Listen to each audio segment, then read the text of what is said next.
Bonjour à toutes et à tous, bienvenue dans votre émission À l'origine. Aujourd'hui, nous sommes à Tel Aviv en compagnie de Gilles Pérez, fameux guide d'Israël. Bonjour Gilles. Bonjour Steve. Tout le monde connaît les manuscrits de la mer Morte, mais avant de nous rendre sur le site de Qumran, nous allons essayer de revivre cette période passionnante de l'histoire juive en Israël. Parlons d'abord de cette région. Les bords de la mer Morte, une région où se sont déroulés plusieurs épisodes bibliques. Vous pouvez nous en parler ? Il faudrait parler d'abord de la topographie de la région, si ça vous va. Oui. Nous sommes dans la faille afro-asiatique, dans un désert particulièrement aride, une pluviosité annuelle de l'ordre de 35 mm par an, donc un endroit quasiment invivable. De plus, à cause de la tectonique de la région et des mouvements qu'il y a eu ici, on se retrouve dans une cuvette particulièrement chaude, peu de pluie, un désert rocailleux. C'est un endroit qui probablement va inspirer ceux qui veulent se cacher. C'est la particularité de ce couloir, un lieu pour se cacher. Nous verrons tout à l'heure dans notre reportage que les fameux manuscrits de la mer Morte sont découverts par hasard dans une grotte à Qumran par un berger qui a perdu du bétail et qui tout d'un coup teste avec des cailloux, des grottes, et tout d'un coup il entend un bruit bizarre. Et à ce moment-là, il découvre ça. Mais parlons d'abord de ce site. Quels sont les vestiges archéologiques qu'on va y découvrir ? Sur le site qu'on a retrouvé et qui a été fouillé donc, principalement après la guerre des 6 jours, puisque l'endroit était sous contrôle jordanien de 1948, donc après la découverte jusqu'à 1967, on a découvert un village. Un village très étonnant. La nature des pierres nous montre que ce n'est pas une architecture luxueuse, les pierres ne sont pas travaillées. Par contre, on a une grande place au milieu de ce petit village. Le village est sur un promontoire qui lui permet un petit peu de dominer son environnement. Et on a 42 bassins, dont une majeure partie d'entre eux sont des bassins qui ressemblent à des bains rituels, tels que nous les connaissons, le mikvé, le bain de purification. La quantité de bassins de purification est complètement disproportionnée par rapport à la taille du village. Un village de cette taille, normalement, on voit un mikvé, un bain rituel, qui peut être utilisé de façon mensuelle par des femmes pieuses ou par des hommes en désir de se purifier. La quantité qu'on trouve est complètement folle. On voit un système d'eau d'ailleurs qui est étonnant, puisque depuis le canyon, depuis la montagne, on voit un canal qui a été bien travaillé et bien enduit pour éviter les pertes, puisque là on n'est pas dans la roche dure du désert de Judée, mais on est dans un espèce de sédiment marin d'une époque très ancienne, où la mer Morte recouvrait cet endroit-là, là où nous sommes, et donc ces bassins ont été enduits. Donc évidemment, première réflexion, ce sont des réservoirs d'eau. Mais le fait qu'il y a des escaliers qui permettent de descendre et qui sont conformes à la description rabbinique, puisque là il s'agit de judaïsme rabbinique, clairement, nous fait dire que le sujet de la purification est très important. Qui se purifie ? Évidemment les prêtres, les kohanim. Et donc, certains experts s'imaginent qu'on a affaire à une population de prêtres qui se seraient isolés dans cet endroit-là. C'est dur à comprendre, mais à l'époque où professeur Soukeinik, donc le père d'Igal Yadin qui fouille Masada, quand Soukeinik découvre l'endroit, il est convaincu que le peuple juif, selon la description de Flavius Joseph, qui a été souvent traité dans votre émission, l'historien, le général, le Cohen, Flavius Joseph parle de groupes de rebelles qui ne reconnaissent pas l'autorité des prêtres au temple de Jérusalem. Donc on a un peuple juif en 3 groupes globalement, 2 qui tournent autour de Jérusalem et puis un groupe qui va s'isoler. Aujourd'hui, on imagine à peu près une quarantaine, voire une cinquantaine de sous-groupes, de sectes, de gens qui n'étaient pas à l'aise avec le clergé juif, avec le fonctionnement du temple de Jérusalem. Ce n'est pas une chose qui nous est propre. Et donc, ils vont s'installer dans le désert. Leur activité, elle est assez particulière. On a retrouvé un scriptorium, vous allez pouvoir voir, énorme, et on a retrouvé surtout la florissante collection de parchemins qu'ils ont rédigés et qu'ils ont scrupuleusement cachés dans des jarres bien fermés, hermétiquement fermés, et qu'ils ont cachés dans des grottes. Donc ces gens-là étaient en majeure partie probablement des scribes. D'ailleurs, tout porte à croire qu'il n'y avait pas de femmes dans ce village.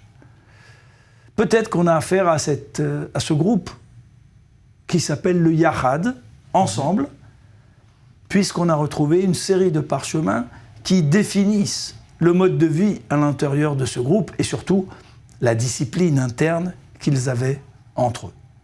Donc beaucoup de questions se posent par rapport au judaïsme de l'époque, par rapport au judaïsme d'aujourd'hui. On y a retrouvé des pièces de monnaie en quantité importante aussi.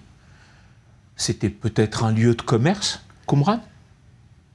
J'ai le sentiment qu'on a retrouvé l'imprimerie nationale du peuple juif il y a 2000 ans, sans exagérer. C'est-à-dire, quelle que puisse avoir été l'idéologie des gens qui vivaient dans ce village, il est clair qu'ils étaient extrêmement professionnels dans l'art de faire des textes et de rédiger des textes. Et ils avaient donc probablement, puisque leur antenne se trouvait sur le mont Sion à Jérusalem, ils avaient des gens qui commandaient des textes. Ça peut aller de la simple mezouza, du parchemin, oui, un rouleau de Torah, un texte biblique, ou aussi des contrats entre personnes. Et c'est pour ça que cette découverte est importante. La découverte de Qumran, ce n'est pas la découverte d'un petit village dans le désert. C'est probablement qu'on est tombé, je ne crois pas au hasard, mais par hasard. C'est un mot qui n'existe pas en hébreu. On est tombé sur l'imprimerie nationale du peuple juif il y a 2000 ans, et pas n'importe quand, 2 jours avant la votation à l'ONU, pour ou contre un État hébreu. C'est incroyable, votre interprétation. Là. Je me permets de faire ce lien. Je suis ému, et chaque fois que je rentre dans le site, je pense toujours à la terre qui vient et qui révèle soudainement son secret, comme si elle a gardé une carte, un joker supplémentaire pour convaincre. C'est une révélation incroyable. Enfin, en tous les cas, c'est une vision incroyable. Et vous pensez, par-dessus ça, que le site, il aurait abrité plusieurs communautés à différentes périodes de l'histoire ? Il a toujours... c'est un site dont on a retrouvé des vestiges plus anciens que l'époque romaine, donc les populations ont tourné. Mais j'ai le sentiment qu'à l'époque qui nous intéresse, l'époque de la destruction du temple, l'époque de Massada, l'époque où le peuple juif part en exil, on croise une population qui était totalement marginale par rapport à la prêtrise, j'allais dire le rabbinat, mais ce n'est pas exactement, à la prêtrise du temple de Jérusalem, au leadership très compliqué qu'on avait à Jérusalem, après l'époque hasmonéenne, à l'époque d'Hérode. Mais ces gens-là sont les meilleurs producteurs de parchemins. Et donc, pour vivre, ils écrivaient des textes qu'ils livraient ensuite à leurs commanditaires. C'est ce qui rend tout l'intérêt. Et cette chose-là va avoir un apport important, puisqu'elle va nous éclairer sur bien plus que la simple question « qui sont-ils » Sur le « qui sont-ils », jusqu'à aujourd'hui, beaucoup d'experts nous enseignent des théories extrêmement variées, jetant à croire que ces gens-là étaient en phase mystique. Ils voulaient créer quelque chose de pur à leur façon, pas très classique dans le judaïsme, peut-être un mode de vie de nazir, donc quelqu'un qui vit, des hommes qui vivraient entre eux, sans entretenir une réelle vie de famille, d'avoir l'obligation d'avoir une femme, des enfants, des gens qui viennent se retirer, mais doivent gagner leur vie. Ils produisent ces parchemins, et donc on trouve toutes sortes de textes qui probablement sont destinés à des directions différentes. À l'approche de la venue des Romains, ils ont eu vent de l'armée romaine qui avançait, elle n'avance pas à une vitesse éclair, comme les avions qui volent au-dessus de nous quand on est dans le paysage. Et donc, ils ont eu le temps de bien cacher leur production, espérant évidemment la récupérer après l'enfer du passage romain. Et malheureusement, il n'y a pas eu de survivants. À quelques mètres d'ailleurs des ruines, on a retrouvé 70 corps dans un vieux cimetière, sans aucun ornement. Aucun ornement. Aucun ornement. Donc, on a un culte qui est ascétique. Il y a pas, on ne voit pas chez ces gens-là d'attrait à la matière. C'est un mode de vie difficile, une espèce de kibbutz des premières années. Appelons-le kibbutz monastère. C'est une appellation que j'utilise parfois quand nous avons des visiteurs qui viennent d'autres cultures, puisque, il faut le rappeler, pour les chrétiens, cet endroit est peut-être le premier endroit où des gens qui auraient suivi ce rabbin baptisé à quelques mètres d'ici, dans le Jourdain, auraient été trempés, baptisés. Et dans ce cas-là, le sujet est intéressant. Il y a même une thèse qui voit Jean-Baptiste, le cousin germain de Yeshua, Jésus, qui serait venu passer dans ce village de Qumran. Et ça nous clarifierait sur l'importance aussi pour eux de l'acte de se baigner pour se purifier. À votre avis, pourquoi la découverte des manuscrits de la mer Morte est-elle si importante aux yeux du monde chrétien? Elle permet aux chrétiens, aux théoriciens de l'Église, de pouvoir vaincre une problématique. Cette problématique, le judaïsme, l'islam, sont des religions qui sont nées des deux fils d'Abraham. La chrétienté se sent issue de la même lignée. Toutefois, de façon naturelle et historique, elle est perçue comme un mouvement de conquête qui est venu de Byzance, de l'Empire romain d'Orient, qui a adopté un texte local, un personnage local, et qui a créé une branche. Mais en réalité, cette branche, elle est autonome.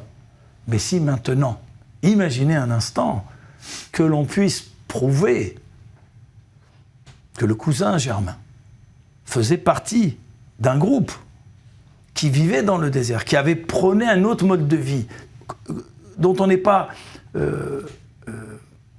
qu'on n'apprécie pas spécialement dans le judaïsme, celui de nazir, celui de moine. Alors à ce moment-là, on aurait le premier, entre guillemets, monastère judéo-chrétien, et donc un ancrage physique dans le peuple juif de la théologie chrétienne. Pour rentrer plus précisément à l'intérieur de ça, quels sont les types de textes qu'on a retrouvés dans ces parchemins? On a retrouvé divers textes, on a retrouvé des textes bibliques classiques, mais on a retrouvé aussi, et ça c'est intéressant, des textes apocryphaux, par exemple 5 psaumes du roi David, qui n'étaient pas connus jusqu'à ce jour. Autrement dit, et il est clair que cette chose-là nous éclaire sur la censure qui a pu avoir lieu dans ce qu'on a canonisé dans le Tanakh, dans la Bible, et ce qu'on n'a pas inclus. Pas tout s'est fait en une fois. Nous reconnaissons le don de la Torah au mont Sinaï, mais le reste a été codifié par des humains, par des maîtres, et donc, en étudiant de près des textes qui n'ont pas été inclus, comme ça avait été le cas à l'époque du Cantique des Cantiques, on peut aussi comprendre quels étaient les problèmes éthiques ou moraux. Donc on a retrouvé aussi ce type de textes qui ne sont pas dans la Bible d'aujourd'hui, et puis on a retrouvé des textes internes de cette communauté. Et ça, c'est intéressant, parce que ça ressemble à un code, il y a le manuel de discipline, ça pourrait nous rappeler, chez les chrétiens, les Chartreux ou Saint-Benoît, ça veut dire des textes qui montrent une rigueur de vie ascétique, où la vie n'est qu'un couloir pour se préparer à la mort, plus une chose qu'on ne connaît pas dans le judaïsme chez nous, nulle part, des punitions, des châtiments religieux pour des fautes sociales. Et, par exemple, quelqu'un peut être privé de bain rituel journalier. C'est une punition. Si aujourd'hui on punit quelqu'un, t'es privé de mikvé pendant 1 jour, 3 jours, 5 jours, je ne suis pas sûr que ça affecterait beaucoup de monde. Mais ça affecte énormément ces gens-là. Ça veut dire que l'appartenance à cette secte, à ce groupe, je l'appelle secte, mais on ne sait pas, à cette communauté, se fait par étapes. Et on vient d'abord comme novice, et ensuite on rentre à l'intérieur de la communauté, mais on est sous un régime extrêmement autoritaire, une certaine façon de voir, d'envisager le monde selon le judaïsme. Une version qu'on ne connaît pas tellement chez nous. Et sur un facteur temps, on peut penser que ça a été écrit à des périodes différentes ? Il faut faire la différence entre ce qu'on a retrouvé sur le site et dans les grottes limitrophes du site, et puis toute cette énorme expédition qui a eu lieu après la guerre des 6 jours. Les Bédouins cherchent une brebis. Le Bédouin, la tribu Tahamré, qui est voisin de la région de Bethléem, c'est précieux.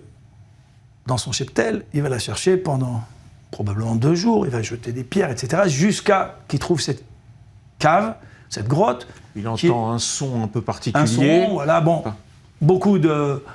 On peut rêver. Il y a beaucoup d'interprétations, il y a beaucoup de versions de l'histoire, mais oui, en tout cas, il entend un son particulier qui le pousse à descendre. Il trouve la chèvre, la brebis, il la lève, et il voit qu'elle était assise sur le dessus d'une jarre.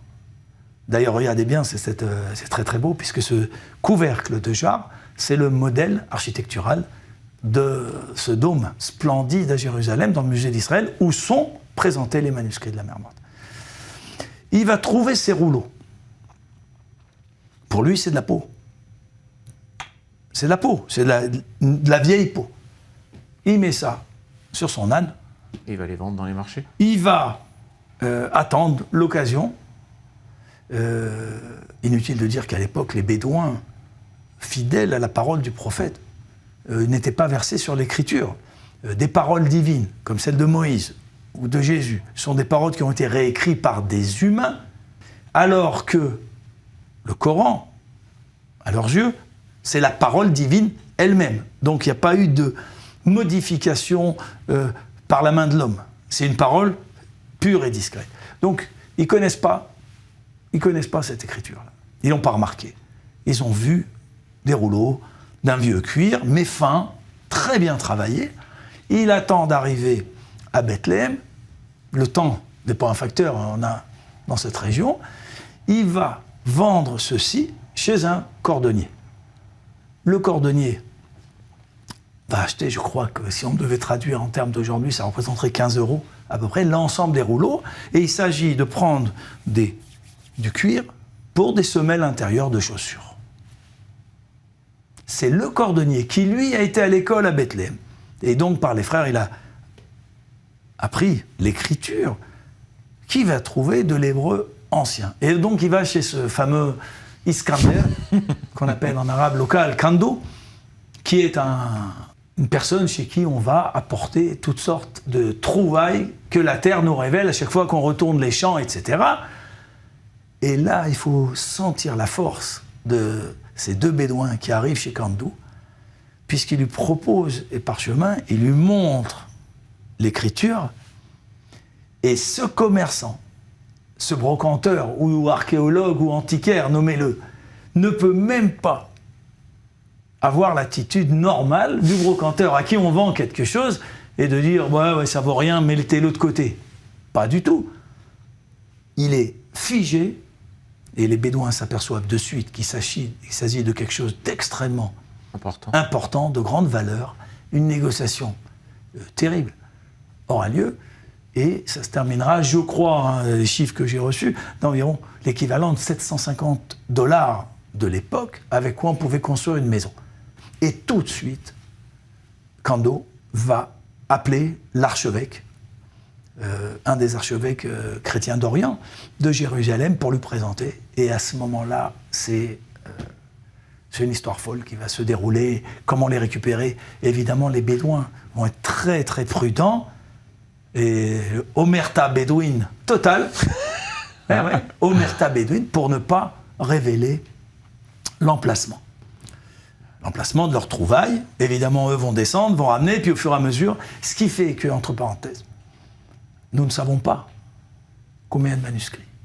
On n'a aucune idée jusqu'à ce jour combien, dans toute cette période jordanienne, où sont arrivés des personnages de l'école biblique, toutes sortes d'amateurs de textes bibliques, on n'a aucune idée. Il y avait beaucoup de bakchiches, l'armée jordanienne gardait les grottes, mais en fin de compte, moyennant quelques lires britanniques à l'époque, on pouvait s'arranger. Donc on sait qu'il y a beaucoup de ces textes, de ces rouleaux qui ont été pris et qui ont été vendus de par le monde. Je n'ai pas idée d'ailleurs si en Israël nous avons au musée à Jérusalem plus que 3 ou 4%. Je sais que, évidemment, à l'école biblique, j'ai eu la chance de voir chez le père Pouèche, le CNRS, l'école biblique de Jérusalem à Saint-Étienne, possède une partie des documents. On n'a pas idée combien. Mais ils réapparaîtront. Est-ce qu'à votre avis, on a idée de savoir si c'est vraiment les plus anciens parchemins qui ont été écrits en Israël? Ce ne sont pas les plus anciens, mais c'est pratiquement les plus anciens. On a des textes plus anciens. On a retrouvé des textes en hébreu plus anciens, dont ces fameux rouleaux de la colline du Tanar, même si c'est un parchemin d'argent, un rouleau d'argent. Dont nous avons fait une émission d'ailleurs. On a fait une très belle émission. C'était un plaisir. Vous vous rappelez? On parlait tout à l'heure de la terre qui révèle ses secrets, qui nous raconte une histoire importante, qui nous dégage la Bibliothèque nationale. Je vous rappelle qu'à l'époque de l'an 2000, à l'approche de l'an 2000, il y a toutes sortes de rumeurs, le bug Internet, une multitude de rumeurs. Mais une thèse circulait énormément, surtout chez les évangéliques américains, que quelqu'un possède le parchemin ultime, qui posséderait le secret sur l'identité du Messie ou quelque chose de ce genre. Ça veut dire que c'est un sujet qui fait rêver. J'ai encore en mémoire Wendell Jones, quand j'étais jeune guide et qu'on sillonnait la région, qui était cet archéologue sur lequel est né le film, Les Chevaliers de l'Arche perdue, et dont le fils habite encore dans la région. D'ailleurs, c'est assez étonnant. Lui, protestant, et le fils, archéologue, à la suite de son étude, se convertit au judaïsme. Et il habite dans un petit village voisin de Jérusalem et continue à fouiller. Il a peut-être moins de soutien financier que son papa, mais en tout cas, avec l'idée que le désert va révéler les vrais secrets d'Israël. C'est incroyable. Et c'est magnifique parce que ça rejoint la pensée de Ben Gurion, quelque part. On va aller maintenant rejoindre Valérie Pérez et David Shapira sur le site de Qumran, au cœur du désert de Judée. C'est un site exceptionnel qu'ils nous font visiter. En tout cas, merci beaucoup, Gilles Pérez, pour vos lumières et pour cette vision de ce site incroyable.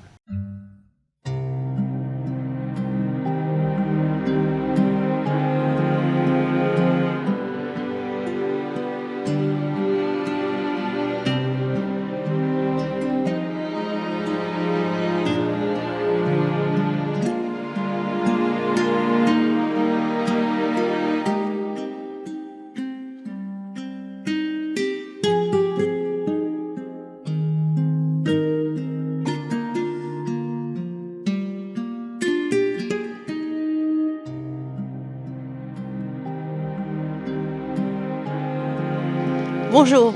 Aujourd'hui, nous allons vous ouvrir les portes d'un lieu exceptionnel, fondamental pour le judaïsme. Il s'agit de Qumran. C'est ici qu'en 1947 furent découverts les manuscrits de la Mer Morte. Et ils furent découverts d'une manière assez particulière. C'est digne d'un conte. Bonjour David Shapira. Bonjour. Merci, vous allez nous raconter cette histoire. Une histoire extraordinaire, puisque ce sont deux jeunes bédouins, deux adolescents, qui vont avec leur troupeau et qui perdent une chèvre. Et ils décident d'aller la rechercher, de la retrouver. Alors ils gravissent une montagne, Et à l'ouverture de cette montagne, il y a une grotte, ils prennent une pierre et ils la jettent. Seulement le bruit de la pierre est différent de ce qu'ils auraient dû entendre. Évidemment, ils cherchent une chèvre, mais ils entendent un bruit et ils se rendent compte qu'il y a quelque chose à l'intérieur.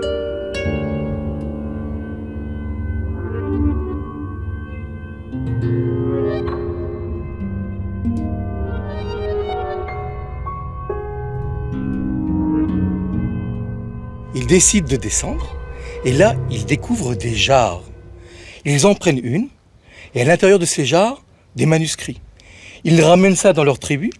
Avec ces manuscrits, au départ, ils s'en servent pour allumer du feu, mais les anciens comprennent qu'il y a peut-être quelque chose d'important et ils vont le vendre sur un marché à un antiquaire de Bethléem qui lui non plus ne comprend pas très bien, qui va être acheté par un autre antiquaire. Tout ça, ça va atterrir dans les mains d'un prêtre arménien qui comprend la valeur de ces manuscrits. Et puis, après, le professeur Soukenik, un grand archéologue, un professeur d'archéologie, va lui aussi tomber sur ces manuscrits. Il va commencer à les acheter et comprendre qu'il ne s'agit pas de reproduction, mais de documents inédits, exceptionnels, qui datent de 2000 ans. Un trésor, vous venez de le dire, d'une valeur inestimable. Qu'est-ce qui est écrit ? Alors, il y a plusieurs genres littéraires dans ces manuscrits. D'abord, il faut dire qu'on a retrouvé plus de 15 000 fragments, morceaux de manuscrits qui appartiennent à environ 500 livres différents. Vous vous rendez compte d'une quantité incroyable.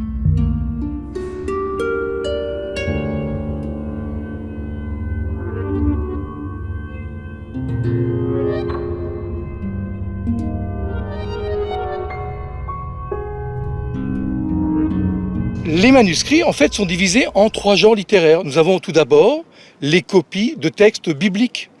Entre autres, nous avons la copie du livre d'Isaïe, la copie complète du livre d'Isaïe. Puis nous avons une littérature apocalyptique qui nous raconte la fin des temps. Comment sera décrite la fin des temps, c'est-à-dire la guerre entre les forces du mal, les forces des ténèbres et les forces du bien. Et nous avons un autre genre littéraire qui sont les codes de conduite de cette minorité idéologique que sont les Esséniens. Un code de conduite très strict, excessif dans le respect des commandements. C'est eux qui ont écrit ce manuscrit ? Oui, c'est eux à qui on attribue ces manuscrits, la rédaction de ces manuscrits qui ont été d'ailleurs rédigés ici sur place.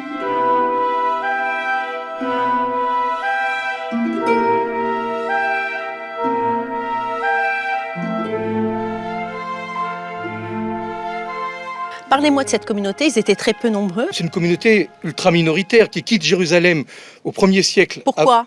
Ils ne sont pas du tout satisfaits de la conduite trop païenne des prêtres juifs et ils décident de s'isoler dans le désert et d'essayer d'arriver à la plénitude spirituelle. Et donc, ils se regroupent et forment une seule communauté. Et ce qui est étonnant, c'est qu'ils renoncent à toute propriété privée et ils décident de mettre tout en commun. Oui. Tout en commun. Ils vivaient un peu comme des moines quand même. Oui, on peut dire que les moines vivaient un peu comme les Esséniens. Ils décident de confier tous leurs biens à un comité qui va gérer toute cette fortune et va redistribuer selon les besoins de chacun et qui vont toute la journée aspirer à la pureté et vont écrire les parchemins qu'on trouvera plus tard. Ici, c'est une communauté de scribes qui écrivent toute la journée des textes saints, des codes de conduite de ce mouvement des Esséniens. Alors comment ils vivent ces gens ? Ce sont des gens qui vivent dans une extrême simplicité. C'est vrai, ils portent un habit blanc, mais ils le portent jusqu'à ce qu'il soit usé. Ils ont énormément de respect. Ils ne se mettent jamais en colère. Ils aspirent à la plénitude spirituelle. Ils aspirent à être parfaits. Et pour cela, il y a énormément de bains rituels. Ils s'immergent parce que l'eau purifie. Ce sont donc des gens qui travaillent sur eux-mêmes, qui travaillent sur leur conduite, qui ne se mettent jamais en colère, qui donnent aux pauvres, qui se font abnégation, qui sont obéissants par rapport à leurs supérieurs, qui n'élèvent jamais la voix, qui sont d'une conduite irréprochable et qui ne se marient pas parce qu'ils estiment que les femmes ne sont pas assez fidèles que eux. Leur fidélité, leur amour doit être consacré à Dieu, l'Éternel, l'unique. C'est assez spécial comme conduite parce qu'on sait que dans le judaïsme, il y a une obligation de se marier. On sait que celui qui ne se marie pas détruit le monde. Les Esséniens, c'est encore une fois un mouvement ultra minoritaire, mais qui est étonnant et qui nous a laissé un témoignage absolument exceptionnel, les manuscrits de la Mer Morte.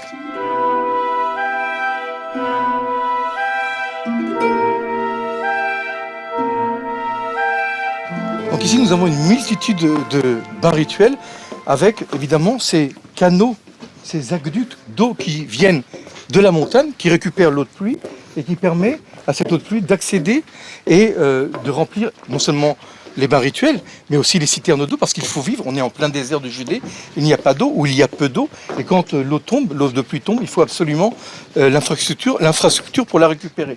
Donc on a beaucoup de bains rituels, comme vous le voyez là, beaucoup de citernes, comme vous le voyez là, regardez la profondeur de la citerne. Pour conserver l'eau. Voilà, ça c'est une citerne, et à côté, vous avez toujours un bain rituel. Vous avez une multitude de bains rituels.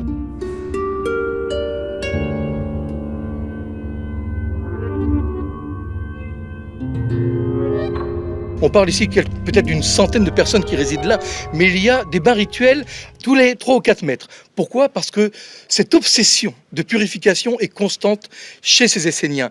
Ils ne font pas un geste sans aller au bain rituel, une mauvaise pensée au bain rituel. Ils respectent le Shabbat de façon excessive. Ils s'interdisent par exemple d'aller aux toilettes pendant le jour du Shabbat parce que ce n'est pas pur, c'est une souillure.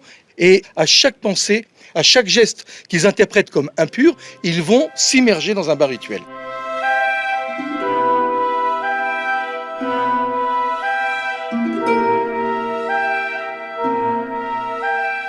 À votre gauche, vous avez le réfectoire. C'est ici, qu'ils à cet mangeaient endroit, ensemble. que toute cette communauté se rassemble. Nous avons trouvé ici des fours qui servaient à modeler les jarres. Et à cet endroit-là, nous avons retrouvé plus de 100 000 noyaux de dattes. On sait qu'avec les dattes, on faisait aussi du miel de dattes. Ces dattes pouvaient être conservées plusieurs années sans que cette nourriture dépérisse. D'ailleurs, dans la tradition juive, on dit que celui qui mange beaucoup de dattes doit réciter la bénédiction sur un repas complet, car les dattes nourrissent complètement l'homme. Il faut se rappeler aussi que ces Esséniens se contentaient de peu dans la nourriture. Donc ils mangeaient des repas très modestes.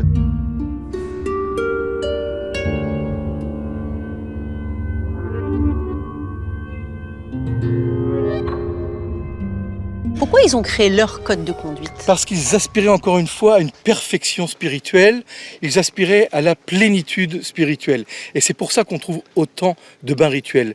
Cette obsession de la purification, c'est ce qui les motivait. Devenir parfaits, des êtres parfaits, des êtres à l'exemple de ce que Dieu voulait. Shema Israël, Adonai Eloheinu, Adonai Echad. Ces manuscrits, ils sont restés dans cette grotte 1900 ans et ils n'ont pas bougé. Comment c'est possible ? Alors, c'est une chance extraordinaire. Il faut croire qu'à un certain moment de l'histoire, dans les années 66-67, quand éclate la Grande Révolte et que les Esséniens sont persuadés qu'il y aura une répression romaine, ils décident de cacher momentanément les manuscrits qu'ils rédigent. Et donc, ils les mettent dans des jarres et cachent ces jarres dans des grottes dans la montagne, en espérant revenir 1 an, 2 ans, 3 ans plus tard pour récupérer cette bibliothèque qui est d'une richesse incroyable. Les Esséniens ont dû être massacrés par les Romains, en tous les cas n'ont pas eu l'occasion de survivre à cette grande révolte et de revenir. Et les conditions physiques, climatiques dans lesquelles ils ont été conservés, c'est-à-dire dans le noir, dans une certaine humidité et surtout fermés dans des jarres, ont permis cette conservation merveilleuse. Et ces manuscrits, ils sont exposés au musée d'Israël à Jérusalem. Nous allons écouter tout de suite Adolfo Reutemann, le conservateur.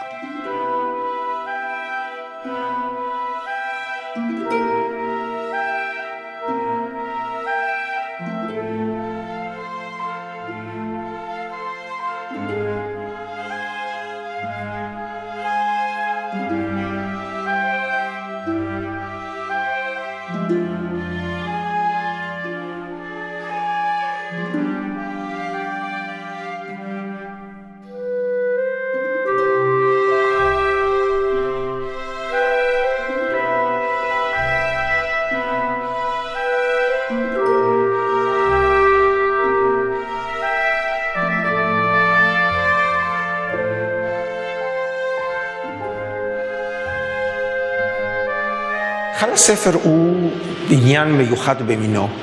הוא בעצם נחשב לאחד הבניינים, הייתי אומר, האיקונים של הארכיטקטורה העולמית שנבנו לאחר מלחמת העולם השנייה. ומה מיוחד בחל הספר? כשנכנסים לחל הספר, מיד המבקר מבין שהוא לא נמצא סתם במוזיאון. הוא נכנס כאן למנהרה, הארכיטקטים רצו להעביר למבקר התמים את התחושה שכאשר הוא נכנס להיכל הספר, הוא כאילו נכנס לקומראן, והוא נכנס אל מערות קומראן כדי לגלות בעצמו את המגילות הגנוזות.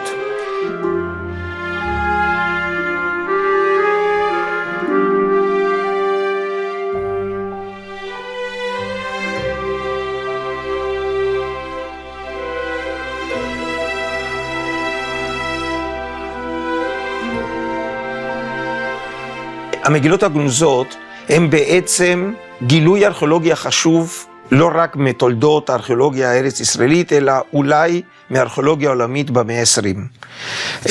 המגילות שנתגלו בין שנת 1947 ל-56 ב-11 מערות בחירבת קומראן, כאשר רוב המגילות הם פיסות, זאת אומרת, קטעי מגילות.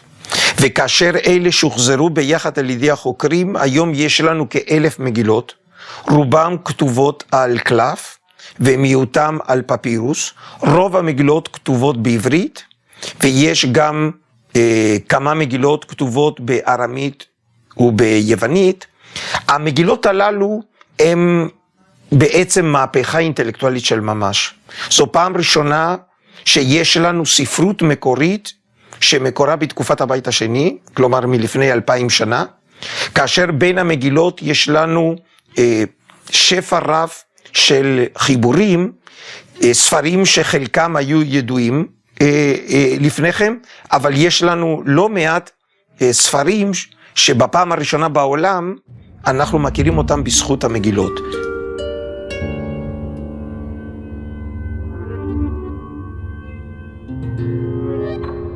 המגילות רובם היו במצב מאוד קשה. כדי לפענח את הטקסט, באותם השנים השתמשו בטכניקה הצילומית הכי מתוחכמת, שהייתה בעצם האינפרארד, הצילום האינפרדום, שמאפשר באמת לקרוא טקסטים במצב קשה.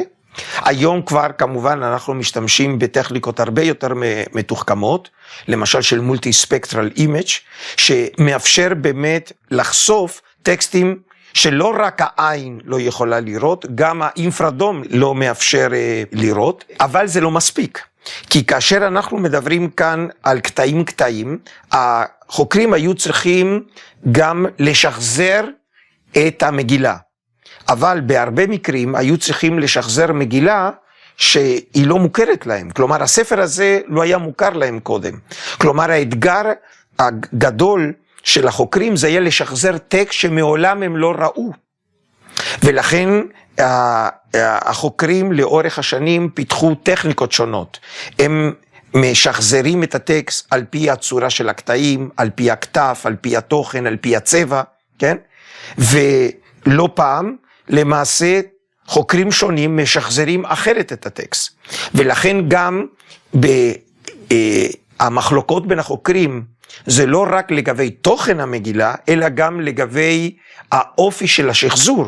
כי הרי חוקרים שונים לפעמים משחזרים אחרת את אותו טקסט.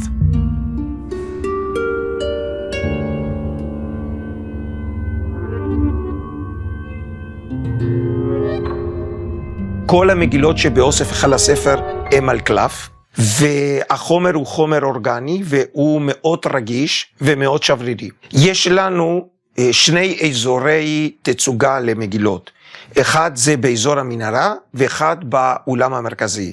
באזור המנהרה אנחנו מציגים רק פקסימיליות של המגילות, לא את המגילות המקוריות. האזור היחיד שבו יש מגילות מקוריות זה באולם המרכזי. ושם כל המגילות הן מקוריות, חוץ מהמגילה שבמרכז, הלוא היא מגילת ישעיהו השלמה. בסך הכל נמצאו בקומראן כ200 כתבי יד של התנ"ך, אבל רק מגילה אחת שלמה של ספר ישעיהו, זאת המגילה. המגילה המקורית הייתה בתצוגה עד סוף שנות ה-60. כאשר באותם השנים החלו להופיע סדקים על המגילה, כמובן שהמטרה הראשונה היא קודם כל לשמור על המגילה לדורות הבאים, והיום במרכז יש פקסימיליה, אבל באחת הוויטרינות בצדדים יש קטע של מגילת ישעיהו המקורית בתצוגה.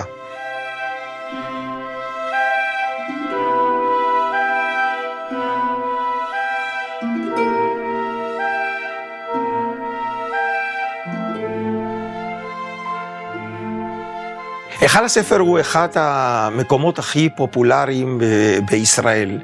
מדי שנה באים לבקר כאן סדר גודל של בין 500,000 ל3,250,000 בני אדם. היכל הספר והמגילות הם המונליזה של מדינת ישראל. הרי כל אלה שמגיעים לישראל, בדיוק כמו אלה שמגיעים לפריז, בין אם הם עוסקים ויודעים על אומנות, חייבים לראות את המונליזה. אנשים יודעים שחייבים לבוא למוזיאון ישראל לראות את המגילות. עכשיו, אם הם נוצרים, מן הסתם הם באים כי בעצם המגילות הם מתקופת ישו.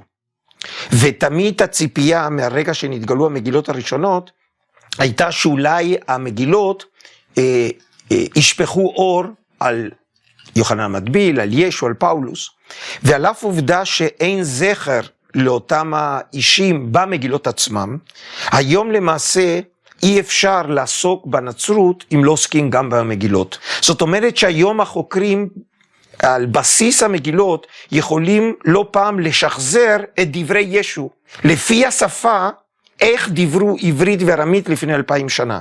זאת אומרת, דרך המגילות אפשר במובן מסוים לשמוע את ישו.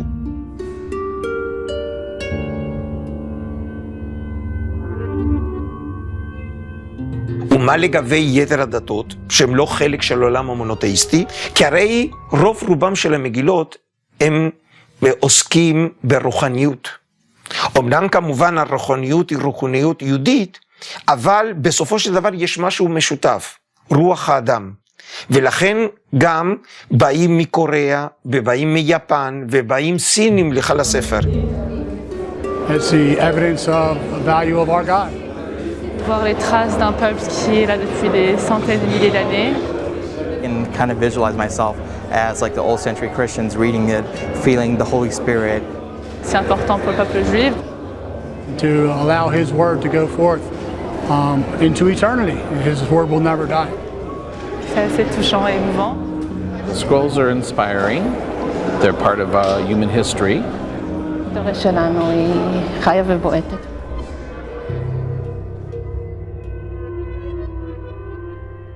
אני רק עוצר ולא נביא, אז אין לי מושג אם יימצאו עוד, אבל מה שכן אנחנו יודעים שמאז 1956 ועל אף כל הניסיונות לא נמצאו מגילות באזור קומראן. כל הזמן יש משלחות וכל הזמן מחפשים, כי התקווה כמובן היא שימצאו עוד מגילות במערות קומראן.